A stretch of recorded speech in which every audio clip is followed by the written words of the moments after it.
Tout-Puissant, nous voulons te rendre toute la gloire.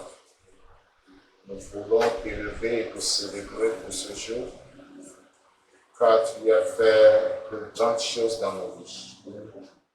Tu as protégé chacun de tes enfants. Et dans ta sécurité, tu les as conduits dans leurs lieux d'occupation diverses.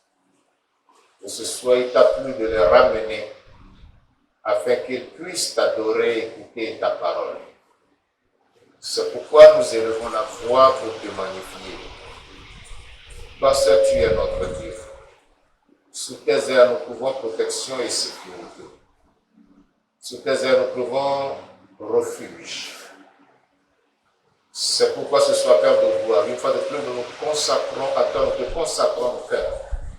Et demandons que le Saint-Esprit prenne contrôle de ta parole, afin que cette parole descende au fond de nos cœurs pour porter des fruits selon ta volonté au nom de Jésus-Christ.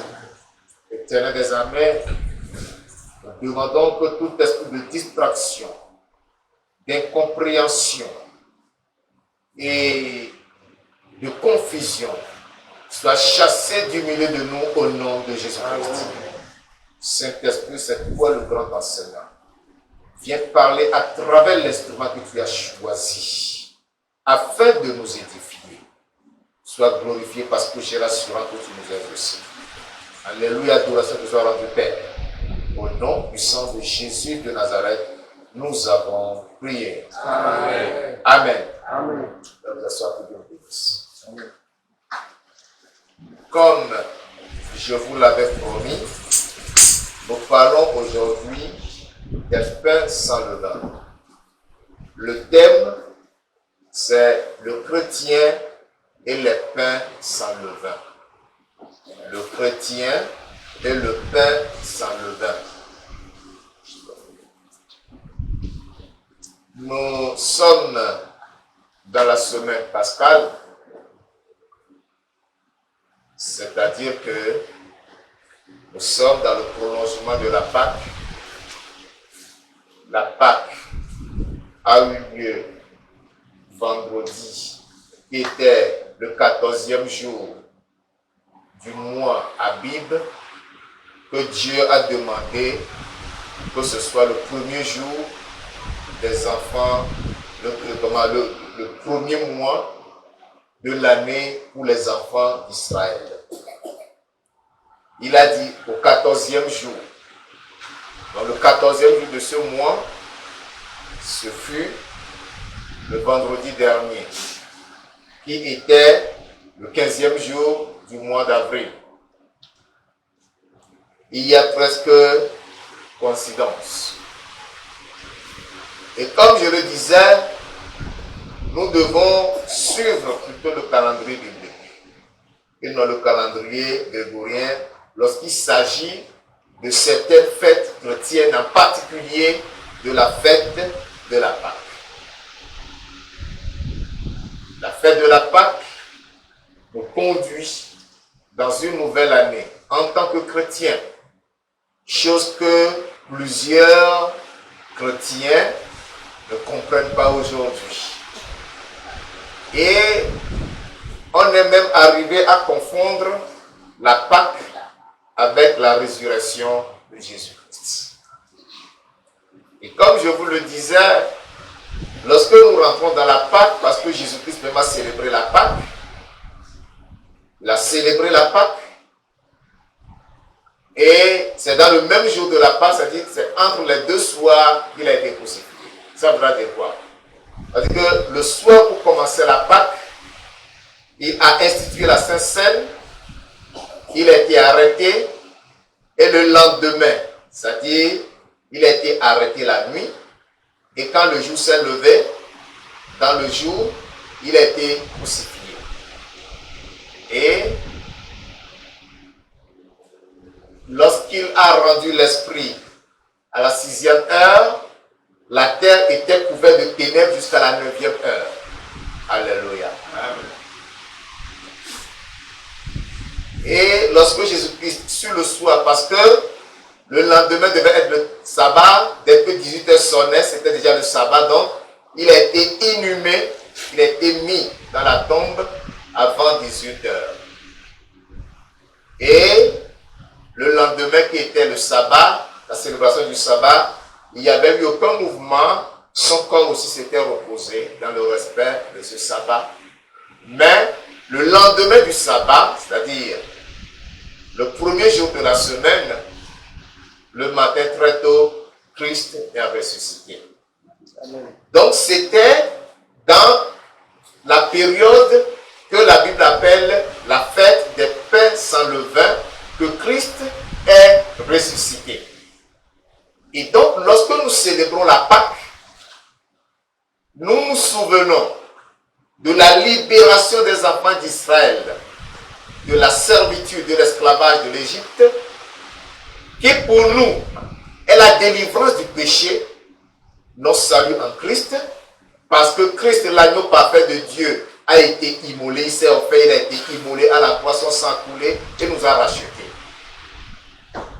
Et lorsque Dieu instituait la Pâque, il leur disait que lorsqu'il arriverait à Canaan, à la terre promise, il faudrait qu'il perpétue la Pâque. Mais dès le premier jour qu'il célébrait la Pâque, il devait manger la Pâque avec du pain sans levain. Et ceci devait durer 7 jours, c'est-à-dire le jour de la Pâque plus 6 autres jours. Donc du 14e jour au 21e jour, ils ne devaient pas avoir de levain dans leur maison. C'est-à-dire tout ce qui constitue ou bien qui participe au processus de la fermentation. C'est pour cette raison que nous sommes convaincus que le vin que Jésus avait béni et qu'il avait donné à ses disciples à boire lors de l'institution de la Sainte Seine n'était pas du vin alcoolisé, mais c'était du jus de fruits, parce que le vin alcoolisé était déjà fermenté. Le vin alcoolisé passe par le processus de fermentation pour qu'il y ait de l'alcool. Donc le vin que Jésus a béni et qu'il a fait boire à ses disciples, que lui-même avait bu et qu'il a donné aux disciples de boire tous, ce qui représentait, son sang bien symbolisait son sang qui serait versé, était du jus de fruits qui n'était pas fermenté, ça venait d'être pressé. Alléluia. Amen. Raison pour laquelle, lorsque nous aussi nous célébrons la Sainte-Seine, nous n'utilisons pas du vin alcoolisé, mais nous prenons du jus du raisin. Alléluia. Amen. Voilà comment les choses s'expliquent. Donc, lorsque nous parlons de la fête des pains sans levain, c'est le prolongement de la Pâque. Parce qu'il leur a dit que lorsqu'ils seront arrivés à Canaan et qu'ils vont célébrer la Pâque, ils vont rester pendant 7 jours sans travail. Ils ne doivent pas travailler, mais ils prépareront seulement la nourriture qui suffirait pour chacun. Et ils ne devaient pas avoir du levain, personne ne devait manger du pain levé. Parce que le levain a un sens. Le levain signifie quoi? Le péché. Le levain signifie le mal. Le levain signifie la corruption. Ça entache. Donc leur vie devait être mise à part pendant toute cette semaine, pendant les 7 jours de la célébration de la Pâque et des pains sans levain. Il leur a dit, à la célébration de la Pâque, que l'agneau devait être mangé avec des herbes amères.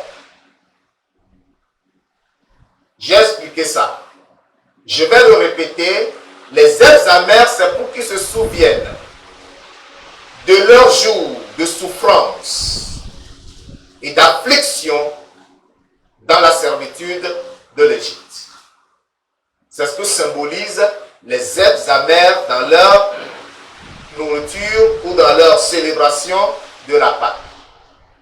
Et ils devaient, en mangeant l'agneau pascal avec les herbes amères et du pain levain, être saints, avoir leur ceinture attachée et des souliers aux pieds. La ceinture attachée signifie quoi? qui devaient obéir résolument et immédiatement. Ils ne devaient pas différer leur obéissance à la parole de Dieu. Ce qui signifie pour nous aussi chrétiens aujourd'hui, parce que je dis le chrétien et les pains sans levain, ce qui signifie pour nous aussi aujourd'hui que lorsque la parole de Dieu nous parvient, nous devons y obéir instantanément sans différer. Alléluia. L'obligation est, l'obéissance est une obligation pour nous. Tu ne dois pas remettre à plus tard l'observation ou l'obéissance ou la mise en pratique de la parole que tu écoutes. C'est ça l'élément essentiel que nous devons retenir. Non seulement l'obéissance immédiate, mais aussi la foi en cette parole. Alléluia. Il nous faut la foi, il nous faut croire que c'est la parole de la vérité qui nous vient de Dieu. Cette fête des pains sans levain, pendant cette fête, il n'y a pas de travail. Donc quand il n'y a pas de travail, personne ne doit travailler, on pourra seulement préparer la nourriture. Ce qui voudra dire quoi? Ils doivent rester en présence de Dieu, dédier leur vie à Dieu, se consacrer à Dieu. Cela est très très très important. Et donc, nous devons nous aussi aujourd'hui, pendant cette semaine, passer beaucoup plus de temps à méditer la parole de Dieu, à reconsacrer notre vie au Seigneur. Cela est très important. Ce n'est pas une fête que nous allons célébrer avec joie, avec comme se célèbrent les fêtes du monde, non. Mais c'est une fête solennelle pendant laquelle nous devons rester en présence de Dieu, revoir notre vie, ressortir ce qui est péché dans nos vies, les exposer à Dieu, confesser nos faiblesses à Dieu, consacrer notre vie à Dieu, analyser la manière dont nous avons servi et adoré Dieu pendant toute une année. Est-ce que cela était agréable à Dieu? Les parties, les endroits où nous avons failli, nous devons nous en repentir et reconsacrer notre vie à Dieu en prenant de nouvelles décisions. Lorsqu'on parle de pain sans levain, dans ce contexte, le levain étant un agent de fermentation, parce que c'est un catalyseur. Le levain de la nourriture fait quoi? Produit la fermentation. C'est ça qui fait que la pâte gonfle, la pâte augmente de volume. Lorsque vous prenez la farine de blé, que vous pétrissez et que vous y ajoutez de la levure, quelques instants après, vous allez voir que la pâte augmente de volume. La levure, c'est le levain. Et cela symbolise, je le répète encore, le péché. Maintenant, le pain sans levain représente la repentance. Le pain dans lequel il n'y a pas de levure représente la repentance, le rejet du péché et la consécration à Dieu. C'est ce que cela signifie. Ils mangeront du pain sans levain. Ils devaient se repentir de leur péché. Ils devaient rejeter le péché. Et ils devaient se consacrer à Dieu. Tout ce qui se faisait dans l'Ancien Testament sous la loi était l'ordre des choses à venir. C'était que la représentation des choses qui devaient se passer dans le Nouveau Testament ou sous la Nouvelle Alliance dans laquelle nous nous trouvons aujourd'hui. Et donc, c'est des choses qui revêtaient un sens spirituel que nous ne pouvons pas négliger aujourd'hui. Nous, aujourd'hui, nous n'allons plus immoler un agneau à la Pâque, le premier jour. Si nous avons les moyens, nous pouvons tuer n'importe quel animal pour célébrer la fête. Celui qui peut tuer le corps peut tuer le corps, celui qui peut tuer un mouton peut tuer le mouton, celui qui peut tuer un bœuf peut tuer un bœuf. Mais ça ne fait plus partie de la célébration, de la cérémonie. Jésus-Christ étant notre agneau parfait, comme Paul l'a appelé, c'est déjà offert pour nous une fois pour toutes. de sacrifice à faire. Néanmoins, nous devons respecter ce jour, prier, méditer, adorer Dieu et nous consacrer au Seigneur. Donc c'est toute une semaine mise à part pour cela. Nous devons comprendre que tout levain, c'est-à-dire toute corruption, devait être ôté des maisons des Israélites. Ce qui impliquait que leur vie et leur maison devaient être mises à part pour Dieu. Qu'est-ce que cela voudra dire? Ma vie et toute ma maison devaient être mises à part pour Dieu. C'est-à-dire que et ma vie et toute ma maison devaient être consacrées à Dieu. Il y a des parents qui malheureusement, pendant qu'eux, ils sont à l'église ou qu'ils sont dans leur chambre en train de prier, les enfants font du désordre. Il y en a qui regardent des films pornographiques. Il y en a qui font venir des copines ou des copains à la maison. Ils font de n'importe quoi. Ils peuvent même se droguer. Ils peuvent fumer. Ils peuvent commettre l'impudicité. Pendant que les parents sont à l'église. Or, on dit qu'il faut quoi? Ta vie et ta maison doivent être consacrées à Dieu. Quand toi, tu consacres ta vie à Dieu, tu es dans l'église, en présence du Seigneur, ou dans ta chambre, en train de prier, de méditer, et que tes enfants font de désordre, est-ce que ta maison est consacrée à Dieu? Non, la maison n'est pas consacrée à Dieu. Donc, nous devons comprendre que nous, parents, avons la responsabilité d'instruire nos enfants dans la voie de Dieu, afin que tous ensemble, nous lui appartenions et que nous lui consacrons notre vie. Aujourd'hui, nous n'avons plus besoin d'attendre la fête des pains sans levain pour consacrer notre vie à Dieu, mais c'est chaque jour que nous consacrons notre vie à Dieu. Alléluia. C'est chaque jour que nous devons permettre à Christ de régner sur notre vie.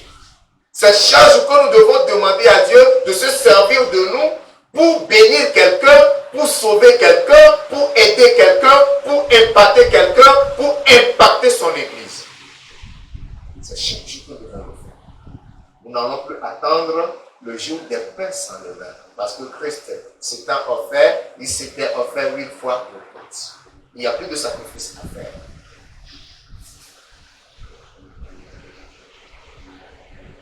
Le Nouveau Testament établit un lien entre les pains sans levain et la disparition de levain de malice et de méchanceté chez les croyants au profit de pains sans levain, de la pureté et de la vérité. Qu'est-ce que cela voudra dire? Dieu leur a dit, on ne trouvera pas chez toi de pain levé. Il n'y aura que du pain sans levain. Donc tout ce qui contribue à la corruption doit être ôté. Et l'apôtre Paul nous dit dans 1 Corinthiens 5, versets 6 à 8, 1 Corinthiens chapitre 5, versets 6 à 8, il nous dit ceci. C'est bien à tort que vous glorifiez. Ne savez-vous pas qu'un peu de levain fait lever toute la pâte? On n'a pas besoin d'une grande quantité de levain. Un peu seulement, ça fait lever toute la pâte. Verset 7. Faites disparaître le vieux levain afin que vous soyez une pâte nouvelle. Cela voudra dire quoi?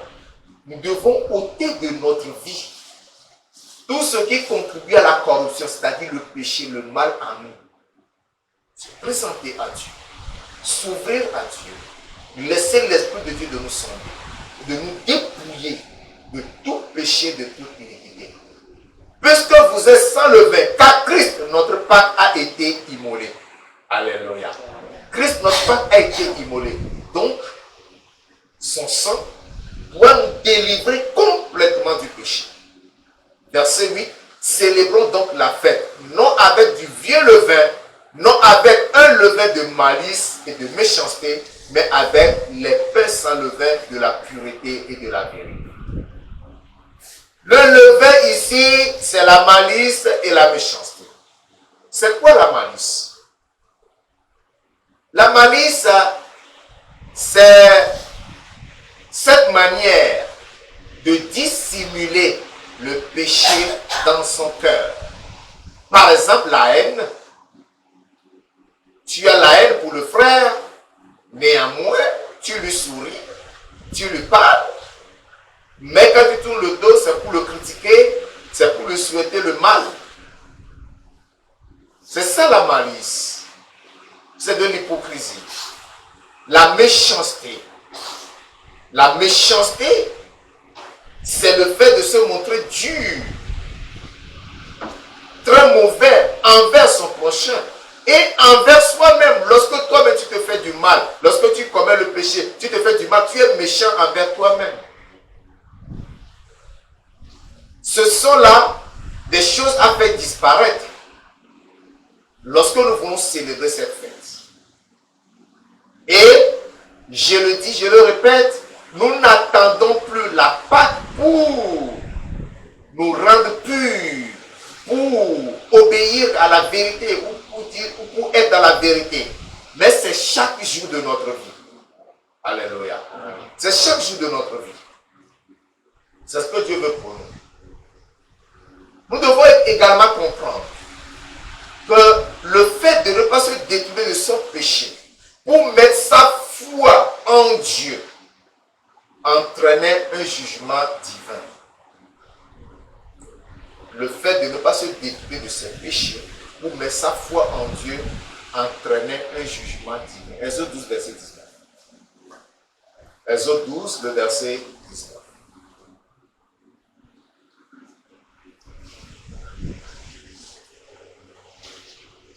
Pendant 7 jours, il ne se trouvera point de levain dans vos maisons, car toute personne qui mangera du pain levé sera retranchée de l'assemblée d'Israël, que ce soit un étranger ou un indigène.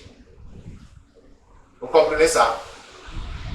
Toute personne qui mangera du pain levé, c'est-à-dire le pain qui est préparé avec de la levure, avec l'agent de fermentation, c'est-à-dire toute personne qui se livrera au péché pendant ce temps sera retranchée de l'assemblée d'Israël. Ça veut dire quoi?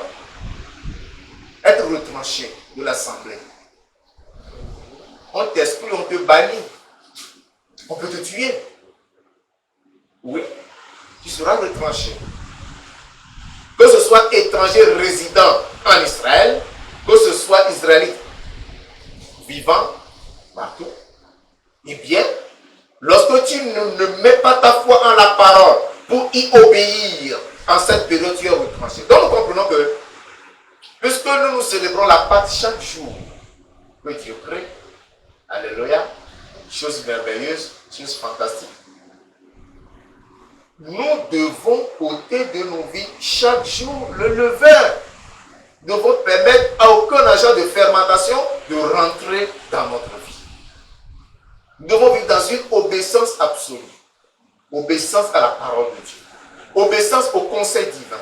Obéissance au leadership. Obéissance au pasteur. Obéissance aux responsables. Obéissance à celui qui se tient devant nous. Obéissance à nos parents. Et quand je parle d'obéissance à nos parents, là, je peux ouvrir une parenthèse pour apporter une précision rapide.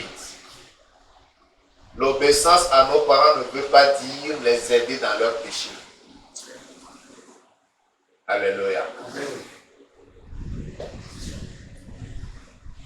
Papa est dans la chambre, il savait que le créancier devait venir, il dit aux enfants, quand monsieur il sera là, dites que papa n'est pas là. Pour les enfants qui sont habillés, vous savez comment ils font ça? Lorsque la personne dit, papa dit, il n'est pas là. La personne sait que papa est dans la chambre. Hein? L'obéissance à nos parents ne veut pas dire que nous devons participer à leur péché. Quel autre péché? Papa est fumeur. Va m'acheter la cigarette. Papa est buveur. Va m'acheter le vin. Ça, tu n'obéis pas. Alléluia. Amen. Alléluia. Amen. Il faut que ce soit clair. Tu lui parles poliment, papa, avec tout le respect. Ça, je peux te rendre tout service, mais ça, là, je ne peux pas le faire. Parce que je suis chrétien. Mon corps est le temple du Saint-Esprit et je ne peux pas me souiller avec ta cigarette ou ton vin. Alléluia. C'est ça le chrétien. C'est une parenthèse, je poursuis ma route. Gloire à Dieu. Alléluia. Bien. Je voudrais ici repréciser une chose. C'est que le repas pascal, le repas de la Pâque, marquait le début de la fête des pains sans levain. Il faut que vous compreniez ça. L'objectif que je vise, c'est d'amener chacun de nous à comprendre la Pâque. Parce qu'on dit Pâque, Pâque, joyeuse Pâque, il est ressuscité, ceci, cela, merveilleux. Dans la Pâque, Jésus-Christ est ressuscité, dans la période de la Pâque, dans la période des fêtes sans levain. Mais qu'est-ce que nous célébrons aujourd'hui réellement? C'est ça que nous devons savoir. Qu'est-ce que nous célébrons réellement? Tu es délivré du péché parce qu'un agneau parfait a été immolé, Jésus-Christ. Alléluia. Et cet agneau a été immolé à la Pâque. Nous célébrons la Pâque. En nous référant à quoi? À la Pâque, à la première Pâque instituée. Ensuite est venue la Pâque réelle, qui est la Pâque spirituelle que nous célébrons aujourd'hui, parce que nous ne sommes plus tenus d'immoler des agneaux ou des chevaux d'un an. Nous comprenons. La mort de Jésus-Christ est dans le processus la résurrection. Donc vous comprenez que la Pâque ayant commencé le vendredi, donc le dimanche, c'était quoi? La résurrection. Alléluia. Nous devons comprendre ce que nous célébrons. C'est dans la célébration de la Pâque que vient le pain sans levain, et pendant les jours de pain sans levain, Jésus-Christ est ressuscité. Donc en réalité, nous les chrétiens aujourd'hui, nous célébrons 3 fêtes dans une fête. Est-ce que vous comprenez? Le repas pascal marque alors le début de la fête des pains sans levain. Nous pouvons découvrir ça dans Exode chapitre 12. Lisons quelques versets pour confirmer cela. Exode chapitre 12, le verset 6 d'abord. Vous le garderez jusqu'au 14e jour de ce mois. Et toute l'assemblée d'Israël l'immolera entre les 2 soirs. Là, il s'agit de l'agneau. Au verset 18. Le premier mois, le 14e jour du mois, au soir, vous mangerez des pains sans levain jusqu'au soir du 21e jour. Alléluia. Du 14e jour au 21e jour, vous mangerez du pain sans levain. Ça va pour tout le monde. Pendant 7 jours, le verset 19, pendant 7 jours, il ne se trouvera point de levain dans vos maisons, car toute personne qui mangera du pain levé sera retranchée de l'assemblée d'Israël, que ce soit un étranger ou un indigène. Pendant 7 jours, c'est-à-dire dès le premier jour où vous immolez la Pâque, vous commencez à compter jour 1, jour 2, jour 3, jusqu'au jour 7, pas de levain. Pas de levain. Parce que le repas pascal même était accompagné du pain non levé. Du pain sans levain. Il faut que la chose soit claire pour nous. Cela montre l'importance de l'obéissance et de la foi. Hein? Pour plus de détails ou de compréhension, voyons Deutéronome, chapitre 16, du verset 1 au verset 8. Deutéronome, chapitre 16, du verset 1 au verset 8. Il est dit: observe le mois des épis et célèbre la Pâque en l'honneur de l'Éternel. Là, ils sont déjà, c'est à observer lorsqu'ils seront déjà dans leur pays, c'est-à-dire à Canaan, dans la terre promise. Observe le mois des épis et célèbre la Pâque en l'honneur de l'Éternel ton Dieu. Car c'est dans le mois des épis que l'Éternel ton Dieu t'a fait sortir d'Égypte pendant la nuit. Tu sacrifieras la Pâque à l'Éternel ton Dieu, tes victimes de menu ou de gros bétail, dans le lieu que l'Éternel choisira pour y faire résider son nom. C'est-à-dire, lorsque le temple sera construit, c'est là où vous irez célébrer la Pâque.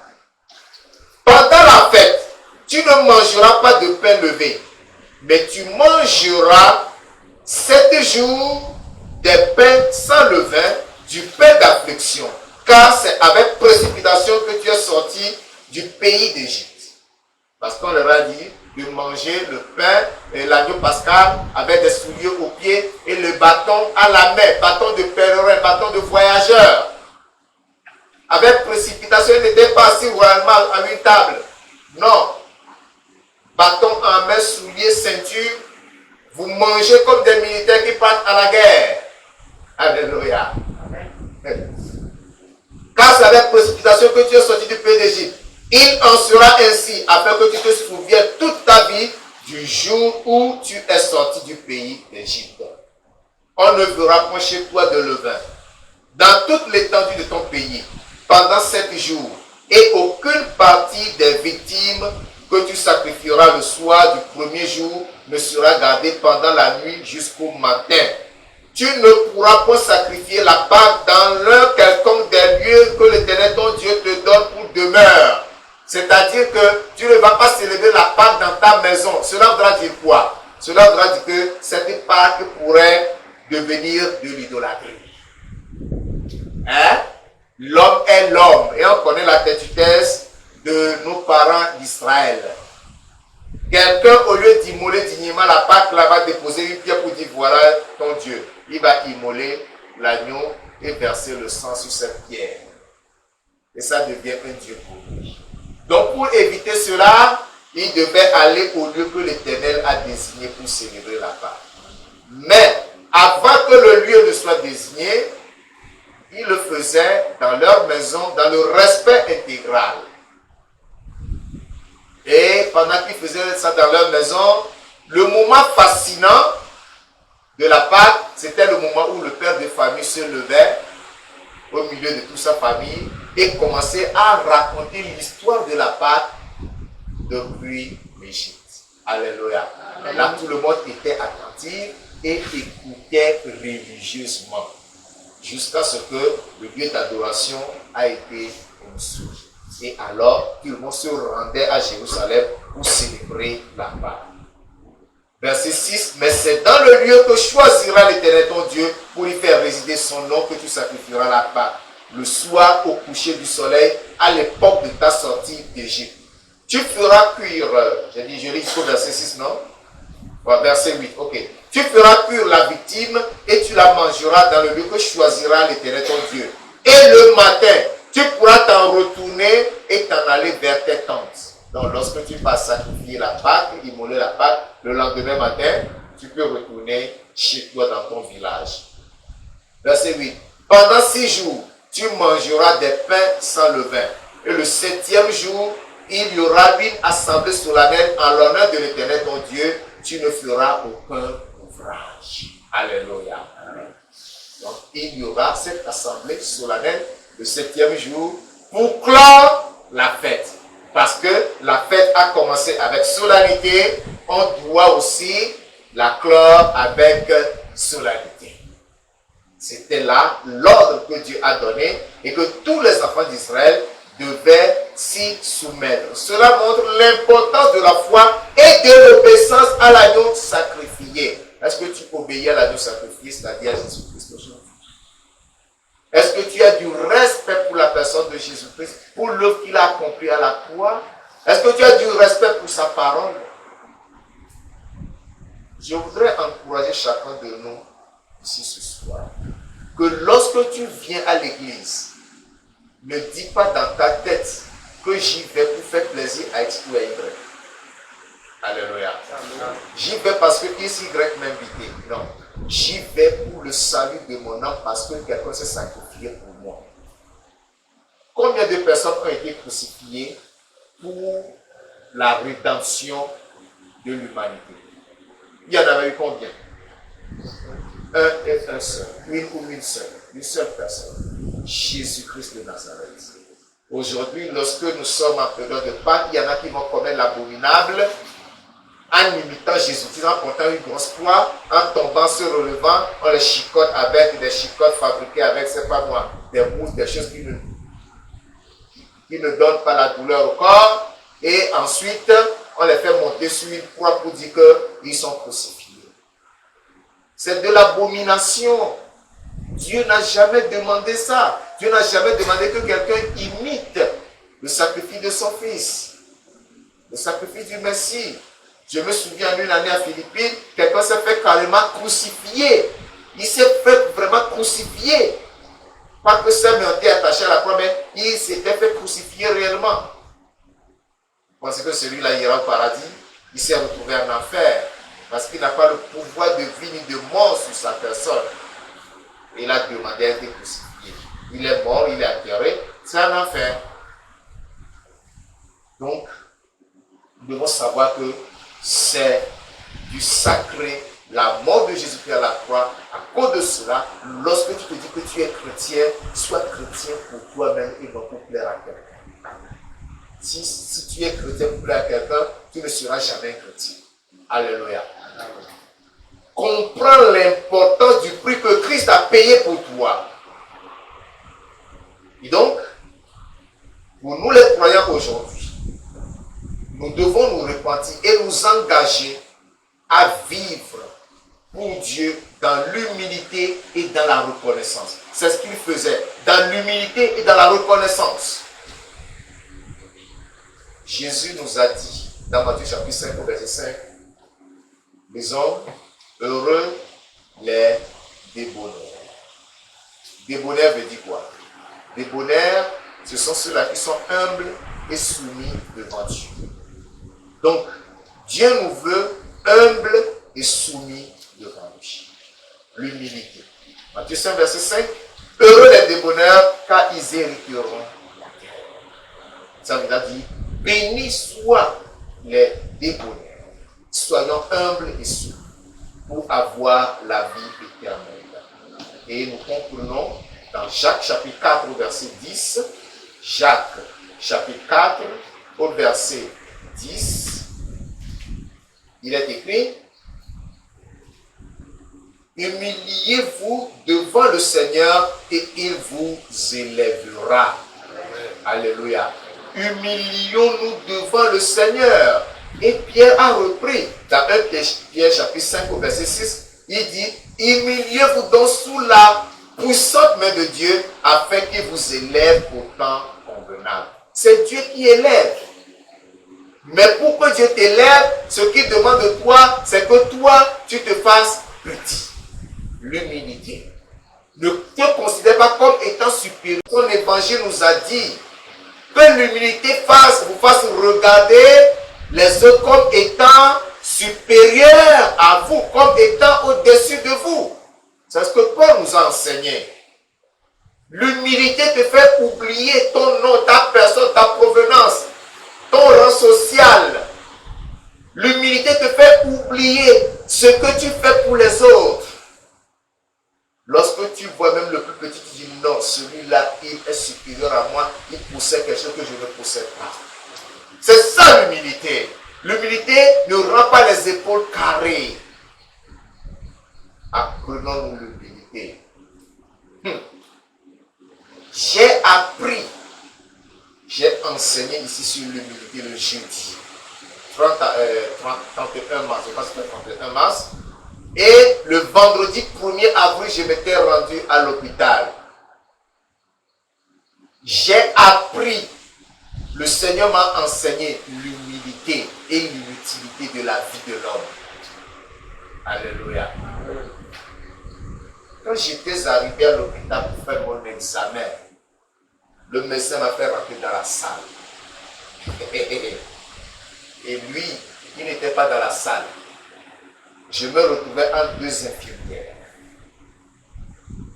Vous savez ce que les infirmières m'ont dit? Monsieur, déshabillez-vous.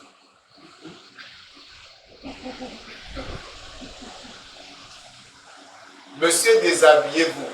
J'ai commencé à lever le haut, dit non, c'est pas le haut qu'on enlève ici, c'est le bas. J'ai tout enlevé devant les infirmières. J'ai dit oui. Dès que ça a commencé, dans ma tête, ça me disait oui. Le corps de l'homme, ce que vous cachez, ce n'est rien du tout. Un homme au milieu de deux femmes. L'humilité. Dépouillé. Après, le médecin est rentré pour faire l'examen qu'il devait faire. J'ai appris beaucoup de choses. Et après, je m'étais rhabillé devant ces femmes. J'ai compris que la vie n'a aucune valeur. Nous devons nous unir. Le Seigneur m'a enseigné énormément. Ça m'a permis de prendre du temps pour méditer davantage sur ce qu'on appelle l'humilité. Mon frère, quand tu t'habilles là, tu dis oui, moi c'est moi que je suis. Quand tu marches, tu veux que tout le monde regarde les chaussures que tu as portées. C'est rien. C'est rien. Est-ce que vous avez déjà vu quelqu'un mort et qui a été enterré avec sa maison, ou sa voiture, ou ses chaussures, ou ses diplômes? Qui en a déjà vu? Jamais. Ce qui voudra dire que l'homme n'a aucune valeur. Nous n'avons aucune valeur. Tout ce que nous possédons, c'est pour les termites. Ton corps même, c'est pour les termites. Ce corps dont tu prends soin là, c'est pour les termites. Qu'est-ce qui va t'empêcher d'être humble, sachant que ton corps est réservé pour les termites? Ce que tu portes, c'est des inconvenus, des inconnus qui les porteront demain. Ou bien s'il n'y a personne pour les porter, on les jette, les fourmis les dévorent, ou c'est les flammes qui les dévorent. Tu dis non, ça m'a coûté énormément. Ça là, non, c'est très précieux pour moi. Ça, je ne blâme pas d'elle. Les termites ne savent pas que ça a coûté 1 million ou 10 francs. Elles bouffent tout. Nous devons apprendre à nous rendre toujours petits, mes frères. Je vous dis la vérité. Je vous dis la vérité. Et quand je m'étais rendu le lendemain, c'est-à-dire 3 ou 4 jours après, le lundi, là, étant dans le lit, j'ai compris que cette vie pour laquelle nous luttons, nous courons, nous faisons cela, ça ne vaut même pas la peine. Si le jour se lève et que tu respires, dis gloire à Dieu. Alléluia. Amen. Et permets que lorsque tu manges, qu'un morceau tombe à terre là, ramasse-le, remange-le. Ça voudra dire quoi? Ça veut dire que l'homme ne méprise personne. Ne méprise personne. Ne t'élève pas au-dessus de quelqu'un. Quelqu'un t'a offensé, pardonne. Continue ta route. Quelle que soit l'offense.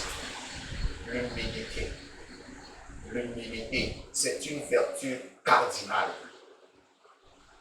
Te rendre petit. Se faire petit. C'est une vertu cardinale. Tu dois la posséder. Si tu ne la possèdes pas, tu as un problème. Tu as un problème. Vous savez, la porte du ciel est tellement resserrée que l'orgueil ne pourra jamais passer par cette porte. Parce que l'orgueil te rend grand et gros. Hein? Tu ne peux pas passer. Mais avec l'humilité, tu es tout petit là. Petit là. Sois humble pour voir Dieu dans ta vie au nom de Jésus. Amen. Je vais terminer. Je vais arriver à la conclusion. Colossiens chapitre 2, versets 16 à 17, nous montre que tout ce qui se faisait était l'homme des choses à venir. N'est-ce pas? Et je l'ai déjà dit. Je relis. Colossiens 2, versets 16 et 17. Que personne d'entre vous juge au sujet du manger ou du boire, ou au sujet d'une fête, d'une nouvelle lune ou des sabbats. C'était l'homme des choses à venir, mais le corps est en Christ. C'était l'homme des choses à venir. Selon Paul, et comme je l'ai déjà lu dans 1 Corinthiens, chapitre 5, versets 6 à 8, notre vie doit être sans levain, c'est-à-dire sans péché. Le levain, l'agent de fermentation qui désigne le péché, la corruption, doit s'éloigner complètement de notre vie. Et chaque jour, nous ne devons pas permettre au levain de se poser sur notre vie. Alléluia. C'est-à-dire de ne pas permettre au péché de trouver de la place auprès de toi.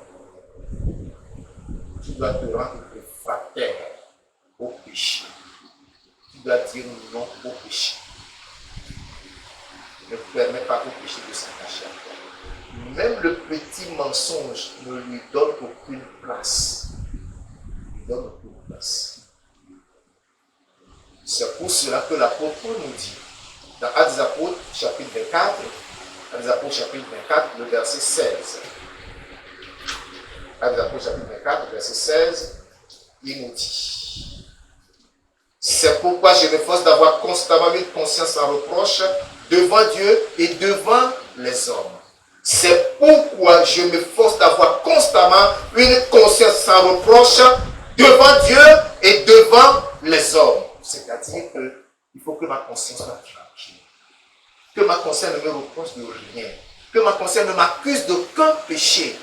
Que ce soit devant Dieu, lorsque je suis dans le secret, que ce soit devant les hommes, que je suis en public, ou lorsque je me trouve en face de quelqu'un. Donc, ne commets rien qui puisse te condamner. Pour que ta vie soit transparente. Ne cache rien. Ne cesse de dissimuler quoi que ce soit. Mais rends ta vie transparente à la lumière de Dieu. Alléluia. Le Seigneur nous fera grâce. Amen. 2 Timothée chapitre 2, le verset 15. 2 Timothée chapitre 2, le verset 15. Il dit, efforce-toi de te présenter devant Dieu comme un homme éprouvé, un ouvrier qui n'a point à rougir, puis dispense droitement la parole de la vérité. Un ouvrier qui n'a point à rougir, ça dit que tu n'as rien à te reprocher. Tu as la conscience libre. C'est lorsque tu as la conscience libre que tu pourras annoncer l'évangile à quelqu'un, que tu pourras enseigner la parole. Mais si ta conscience te condamne, qu'est-ce que tu vas enseigner? Tu vis dans l'adultère, dans la fornication, tu mens. Tu vas dire au pécheur, répands-toi du mensonge, de la fornication, de l'adultère. Tu ne peux pas le dire. Pour que toi, tu sois libéré de tout ça, tu ne peux pas dire au pécheur, répands-toi de tes péchés. Alléluia. Amen. Dieu nous veut des ouvriers. Dieu nous veut des serviteurs qui ne rougissent pas, dont la conscience est libre sans reproche.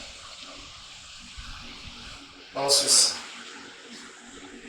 nous mettons l'accent sur la foi et la confiance en Dieu. L'obéissance à la parole. Ce sont des éléments. La foi, la confiance en Dieu, l'obéissance à Dieu, l'obéissance à la parole doit nous guider dans notre relation quotidienne avec Dieu. C'est-à-dire que chaque jour, nous devons avoir la foi. Nous devons avoir confiance en Dieu et nous devons être prêts à obéir à Dieu. Si tu ne veux pas obéir à Dieu, mon frère, tu ne peux pas être agréable à Dieu. Jérémie chapitre 17. Découvrons ce que Jérémie nous dit. Jérémie chapitre 17. Du verset 5 au verset 8.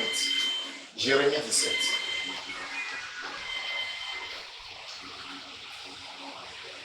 Jérémie 17.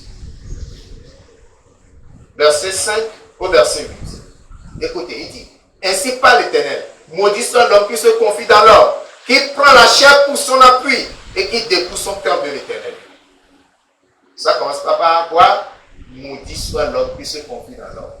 Ce qui voudra dire, mon frère, au lieu de confier aux hommes, aie confiance plutôt en Dieu. Il est comme un misérable dans le désert et il ne voit point arriver le bonheur. Il habite les lieux brûlés du désert, une terre salée et sans habitants. Lorsque tu fais confiance en l'homme, ton corps est éloigné de Dieu. Toi, tu tombes plutôt sur les hommes. Voilà ce à quoi tu ressembles. Malheureux. Tu es sur une terre salée, desséchée, brûlée par le feu, où il n'y a rien du tout. Il n'y a que la chaleur. Faisons plutôt confiance en Dieu. Verset 7. Alléluia. Béni soit l'homme qui se confie dans l'Éternel et dont l'Éternel espérance. Il est comme un arbre planté près des eaux et qui étend ses racines vers le courant. Il n'aperçoit point la chaleur quand elle vient et son feuillage reste vert. Dans l'année de la sécheresse, il n'a point de crainte et ne cesse de porter du fruit. Alléluia. Amen. Lorsque tu te confies en l'Éternel, tu es comme cet arbre qui est planté près d'un courant d'eau. Tu ne connaîtras jamais la sécheresse. Parce que les racines plongent dans l'eau et les feuillages sont toujours verdoyants. Tu portes des fruits en tout saison. C'est-à-dire que lorsque tu te confies en Dieu, tu ne seras jamais déçu. Dieu te supportera toujours. Il pourvoira à tes besoins, il répondra à toutes tes prières. Voilà Dieu et voilà ce que Dieu veut que nous fassions. La foi en lui, la confiance en lui. Et alors, il se révélera dans notre vie en tant que notre Dieu, en tant que notre Sauveur, en tant que notre Libérateur. Jacques chapitre 1, le verset 22 pour terminer. Jacques chapitre 1, verset 22. Mettez en pratique la parole et ne vous bornez pas à l'écouter en vous trompant vous-même par de faux raisonnements. Alléluia. Amen. Ici, c'est l'obéissance à la parole. L'obéissance. Mettez en pratique la parole et ne vous bornez pas à l'écouter en vous trompant vous-même par de faux raisonnements. Parce qu'il y en a qui raisonnent, il y en a qui critiquent la parole, il y en a qui questionnent la parole. Mon frère, si tu veux être déjà avec la parole de Dieu, tu seras un rebelle contre Dieu. Mais si la parole te parle bien, obéis simplement. Le chrétien et les pains sans levain.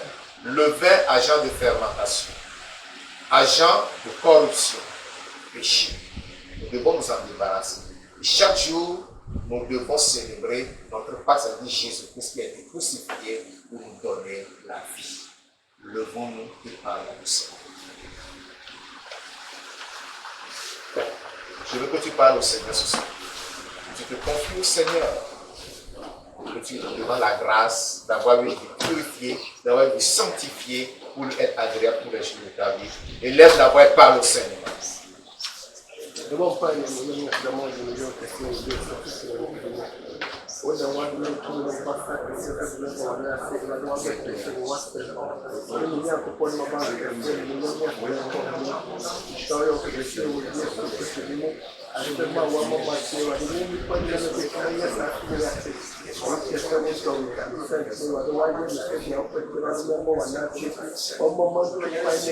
à Dieu la grâce de lui faire confiance, d'avoir la foi en lui, de lui obéir en toutes choses, d'être obéissant à sa parole, de ne pas être critique envers la parole, de ne pas être de ceux-là qui remettent en cause la parole, qui questionnent la parole. Ne vois pas ton incapacité, mais dis que la grâce de Dieu est suffisante pour nous. Ton cœur hautain, ton cœur arrogant, ton cœur orgueilleux, soumets-le à Dieu, afin que Dieu le brise et te rende humble. Parle au Seigneur, mon frère, parle au Seigneur, ma soeur. Demande que le Seigneur t'accorde sa grâce.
Au nom de Jésus de Nazareth, nous prions. Amen.